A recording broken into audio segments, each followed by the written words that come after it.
Com a paz do Senhor, amém? Abram suas Bíblias no Salmo de número 142, versículo 6.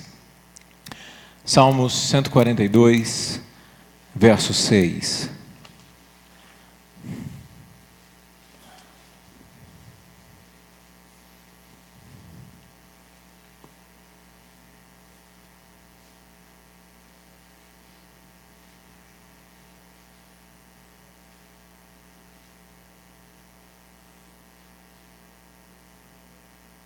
Salmo 142, versículo de número 6. Todos acharam? Amém? Atende ao meu clamor, pois estou muito abatido. Livra-me dos meus perseguidores, pois são mais fortes do que eu. Tira minha alma da prisão, para que eu louve o teu nome. Então os justos me rodearão, por causa da tua bondade para comigo. Amém? No verso 5 ainda diz assim, olha: a ti, ó Senhor, clamo, eu digo, és o meu refúgio, na minha porção na terra dos viventes. Fecha os teus olhos em nome de Jesus. Pai querido, nós te adoramos nesta noite. Meu Deus, como é bom estar em tua casa, Pai, como é bom poder louvar o seu nome, como é bom, meu Deus querido, sentir a tua presença, como é bom saber, ó Deus, que o Senhor envia os teus anjos e dá ordem a eles ao nosso respeito, para nos livrar, para nos guardar, para nos proteger de tropeçar em pedras, de tropeçar, ó Pai, em armadilhas, e assim a vida nossa venha a ser cativa. Pai, nós te agradecemos por tudo isso, pois é muito bom ter o Senhor em nossas vidas, meu Deus, adiante dos nossos caminhos, nos livrando, ó Pai, de tudo aquilo que o inimigo tenta preparar para prender, para destruir, para trazer dolo, maldição. Meu Deus, tu és um Deus tão tremendo, que livra o teu povo do laço do passarinheiro, da peste perniciosa, da maldição que voa de noite, de dia, de toda seta inflamada do inimigo. Tu és bom, ó Pai, tu és fiel, e a tua bondade dura para sempre.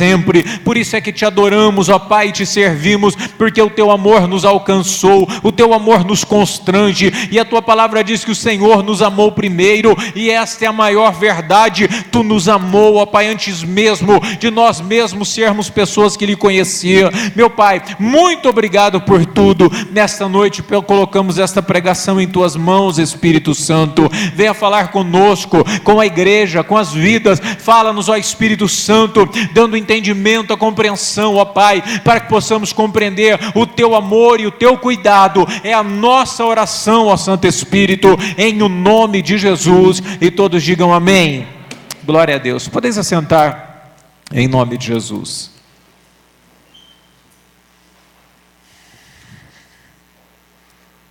Irmãos, nós estamos em uma campanha livre das prisões ou livre das cadeias, e isso é muito importante porque cadeias, elas não são apenas cadeias físicas, mas também espirituais, e também armadilhas, porque eu não preciso propriamente estar preso em uma cadeia para ser prisão, pode ser uma armadilha.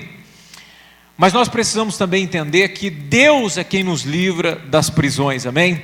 E o salmista, ele ora de maneira fantástica e de uma forma espiritual muito grande, buscando a sua libertação, e diz: Senhor, livra a minha alma da prisão, porque ele estava preso, estava sendo perseguido, e ele diz ainda que era perseguido por homens mais fortes do que ele, ou aqui não diz na verdade homens, mas perseguidores que eram mais fortes e mais velozes do que ele, ou seja, alguém que tinha força além da dele, alguém que podia fazer mais do que ele, alguém a qual ele não era, como se diz por aí, páreo para ele. Ele era alguém que passava por provações e privações, porque existiam pessoas que estavam perseguindo. O grande problema dessas perseguições, e aquilo que causa prisão em nós, são que infelizmente pessoas que infelizmente estão próximas, podem ser aqueles que podem estar querendo nos aprisionar, ou até sem perceber, vão lançar prisão, ou vão lançar armadilhas para que se tropece, para que se caia, para que possa ficar preso. Mas Deus nos livre de todas elas, amém? Então nós precisamos compreender essas questões. Abra sua Bíblia ainda em Gênesis 37, no verso de número 6. Gênesis capítulo 37.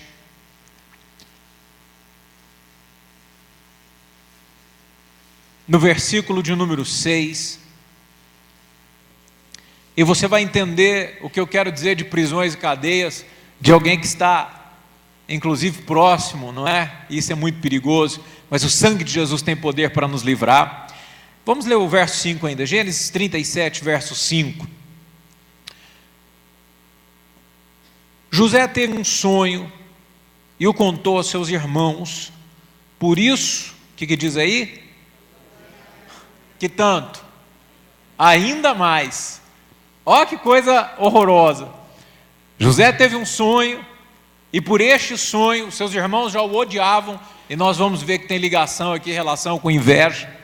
E porque ele passou o sonho, os irmãos, aqueles que deveriam cuidar, guardar, lutar por ele, estar junto dele, agora passam a odiá-lo ainda mais. Coisa horrorosa, não é? E aí nós já temos, obviamente, a vida de Caim e Abel, porque Caim, ele matou o seu irmão, nada mais, nada menos por inveja. Inveja do que? De algo espiritual.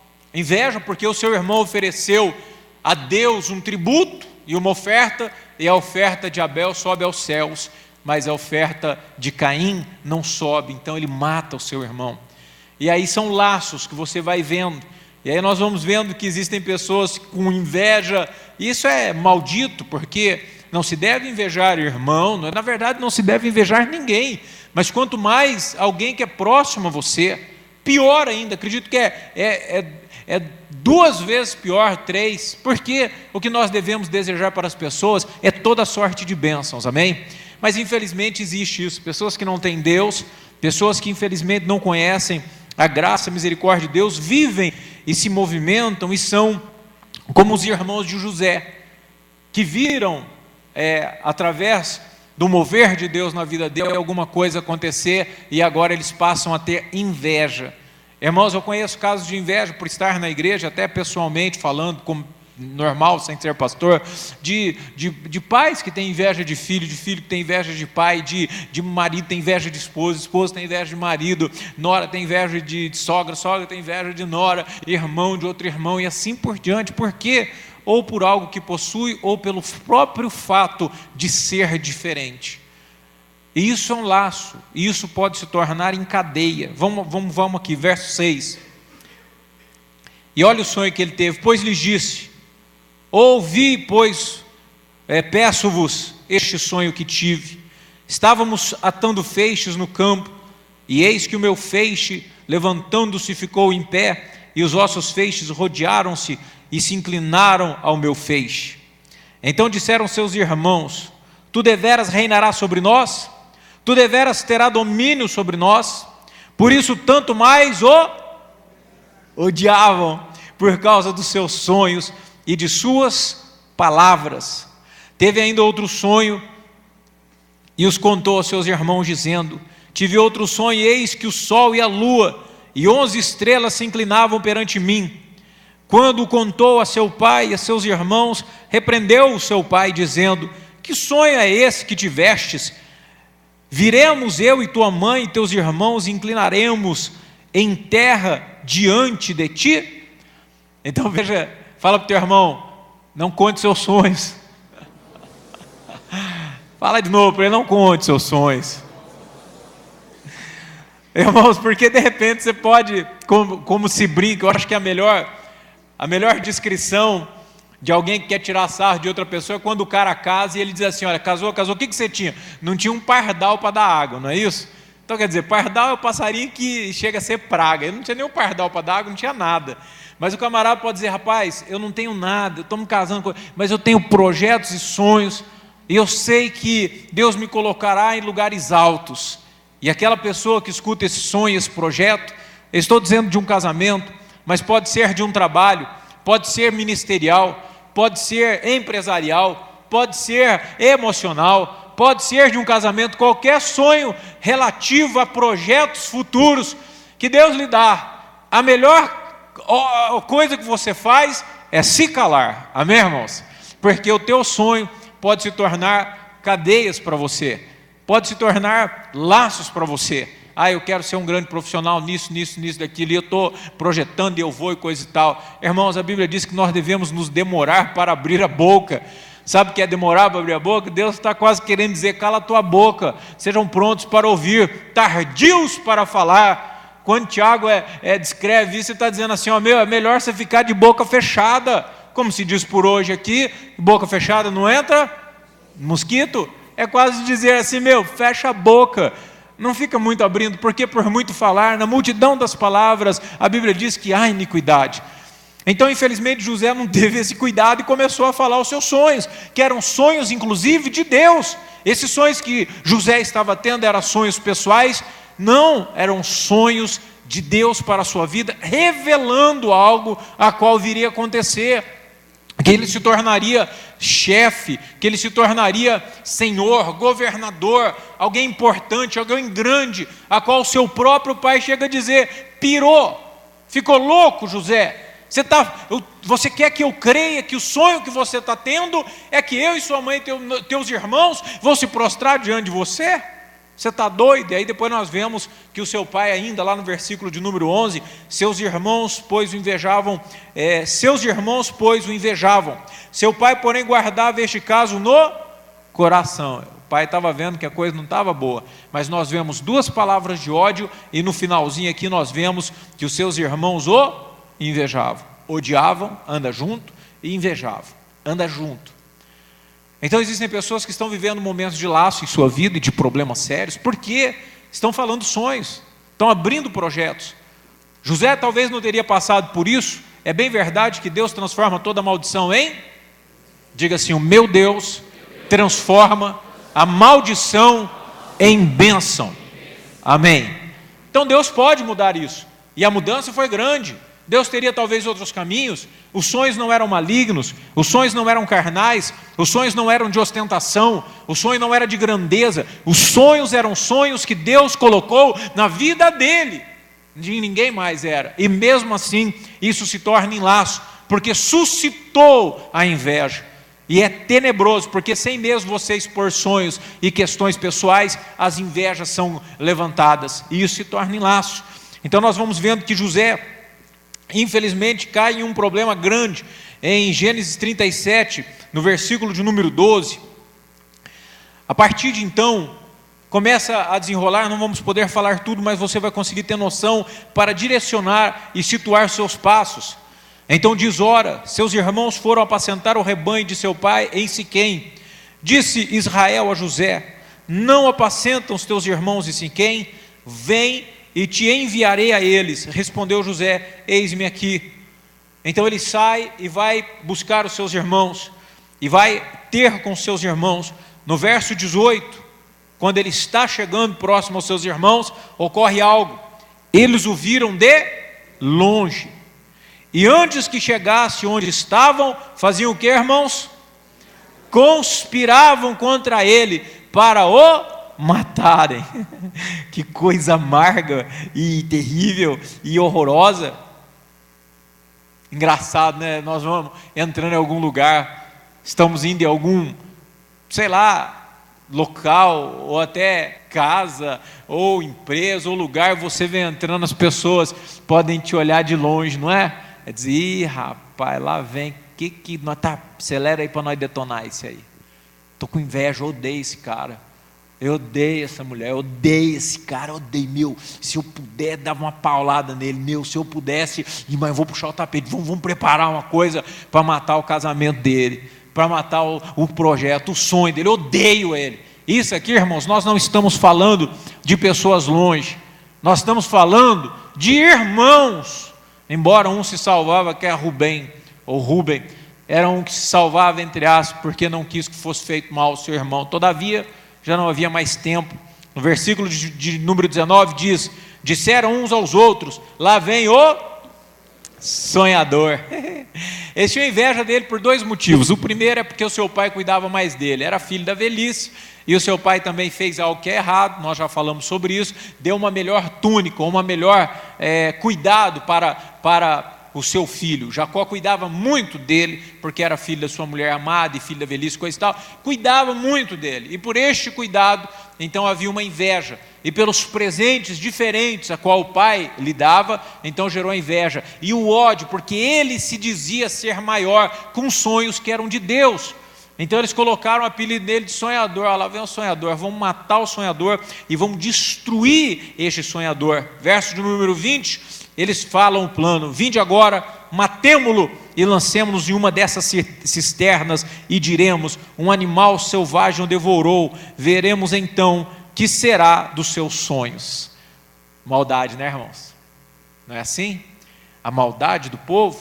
Vamos fazer o seguinte, vamos prejudicar, vamos terminar com a carreira dele, com o projeto dele, vamos lançar numa cova, que a cisterna, ela nada mais é do que um poço de água, ou algo cavado para que a chuva ali parasse, ou que tivesse reserva de água, e ela estava seca, e lá colocaram o menino. E é praticamente isso que as pessoas invejosas tentam fazer, colocar em laço, em prisão, porque a visão era essa. Vamos ver então o que o sonhador vai fazer. Qual era a intenção deles? Bloquear os projetos de Deus na vida dele, através de uma prisão. Você já parou para pensar que pode ter projetos de Deus na sua vida bloqueados? Nossa, sério, pastor? Talvez existem projetos que estão dentro de uma cadeia, dentro de uma cisterna, presos, não tem o que fazer, porque, infelizmente, os adversários conseguiram colocar ou humanos ou espirituais. Está lá preso. E essa é a pergunta deles, é fantástico para a gente pensar. Então, que será dos seus sonhos? É mais ou menos assim, vamos ferrar o cara, eu quero que ele se dane, quero que ele realmente vá, sabe, na lona, e eu quero ver o que será dos seus projetos. Nós podemos ver isso na obra de Jesus, porque todo mundo quis bloquear a obra dele, todos vão matar, porque a Bíblia diz que o invejavam. Quando Jesus vai e ressuscita Lázaro, meu irmão, a coisa fica totalmente estreita. Por quê? Porque eles tinham inveja. Quando ele levanta o paralítico, que ele está dando para o camarada, os teus pecados são perdoados, e ele fala assim, quem és tu para dar perdão? Aí ele fala assim, porque você sabe que eu tenho poder, não só digo os pecados são perdoados, mas levante e anda, tu vai ver. E aí a Bíblia diz que invejavam mais ainda. Então quando você começa a andar e ter uma projeção a qual Deus te deu, se levantarão pessoas que querem te lançar na cisterna, e talvez você esteja na cisterna, preso em alguma parte da sua vida. E aí volto a dizer, não é só humano não, existem pessoas que querem puxar o tapete, falam mal, detonam, tentam caluniar e coisa e tal, mas o grande problema espiritualmente, existem pessoas que estão tão amarradas, tão presas, e não conseguem compreender dessas palavras. Vou até adiantar um pouquinho, 39 verso 21, Gênesis 39, 21, porque depois ele vai preso, a gente desdobra um pouquinho, mas olha que palavra linda, nós vamos ler só a primeira.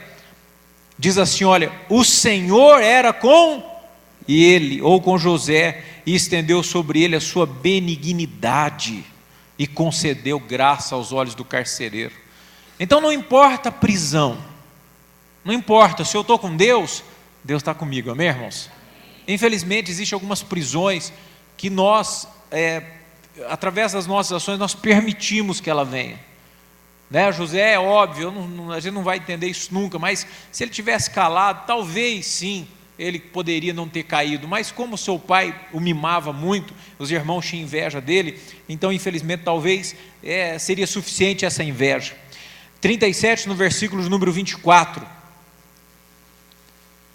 Gênesis 37, 24, e tomando-o, lançaram na cisterna, ora a cisterna estava vazia, não havia água nela. Versículo 31, Gênesis 37, versículo de número 24, nós lemos agora por lá para o versículo de número 31. Então tomaram a túnica de José, mataram um bode ou um cabrito, e molharam no sangue. Engraçado que não é um cordeiro, né? É um bode, é do mal já, é do contra.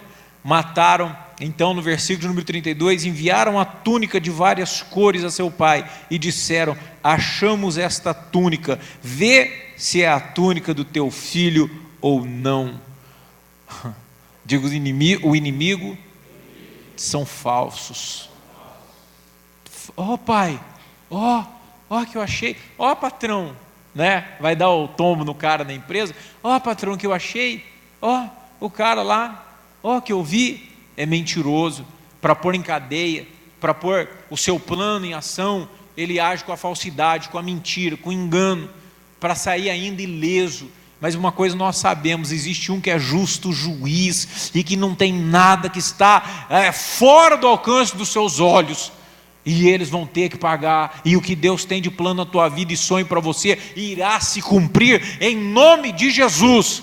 Não importa o que eles façam, tamanho da sua falsidade, da sua mentira, da sua falta de escrúpulos, porque Deus, nós vamos achar graça aos seus olhos, e foi o que aconteceu na vida dele. Verso número 36, os midianitas venderam José no Egito a Potifar, oficial do faraó, capitão da guarda. E aí você sabe a história, muito simples, foi em cárcere. A grande glória de ser servo de Deus e servo fiel de Deus é que não importa a cadeia, não importa o inimigo, não importa a cisterna, não importa os planos, não importa a falsidade, não importa a mentira, não importa a situação que você está, Deus dará escape. Amém? Diga amém. Toma isso para a tua vida, não importa, Deus dará o escape. José não estava entendendo nada. Uma coisa muito ruim que nós vemos aqui é que ele foi despido, né? Tiraram suas vestes, mostra vergonha completa, absoluta. Então Deus vai lá e direciona o pessoal para os midianitas, passam por ali, ele é vendido, uma simbologia de Jesus, e eles vão vender esse José do Egito. É interessante, e sempre que você fala desses temas bíblicos, você lembra dos filmes, e ele na fila, e eles olham os dentes, olham a estrutura física, e Potifar, que era alguém muito importante dentro do trono de Faraó e dos egípcios, diz assim: olha, esse é meu, esse eu quero. É engraçado, ele não cai na casa de nenhum grande agricultor, de nenhum grande, cara mexia com agronomia, não, ele cai justamente dentro da casa de alguém que era muito importante, ligado a Faraó, muito importante. Deus vai traçando caminhos para o seu povo, ainda que o inimigo queira formular planos com mentiras e falsidades para nos deixar na cisterna. Quem é fiel, Deus jamais permitirá a derrota para a sua vida, jamais, ainda que por um período de tempo pareça tudo desfavorável, né?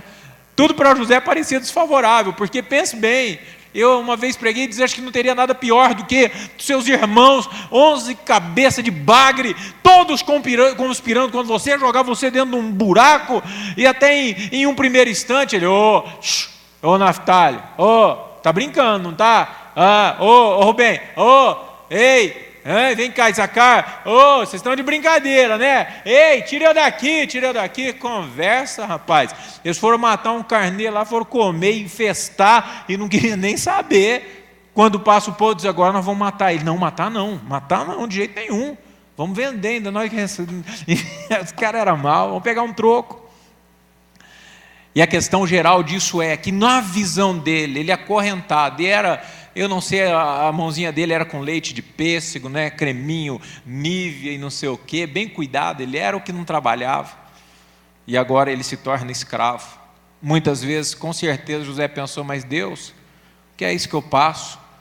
Mas ele continuou confiando. Diga para o teu irmão: o segredo é continuar confiando. E aí as coisas ainda não ficaram boas para ele, porque ele era escravo. Fala para o teu irmão, isso aí ele vai achar ruim, mas fala para ele: antes de melhorar, poderá piorar. Calma, irmão, calma. Não, pastor, não, pior não. Não, pastor, eu não aceito essa palavra. Irmãos, é verdade, é engraçado, é algo que você pode não entender, mas é muito legal, entre aspas, porque eu já vivi por isso. A coisa está horrorosa, e alguém diz assim: olha, nada está tão ruim que não possa piorar. Misericórdia, irmão. E é misericórdia, irmão, mesmo. Alguns falam que é a lei de Murphy. Eu falei: que mané Murphy, da onde? Seja quem for, o Smurf, ou não sei o que, não assiste Smurf, porque aquilo lá são duendes, é do diabo.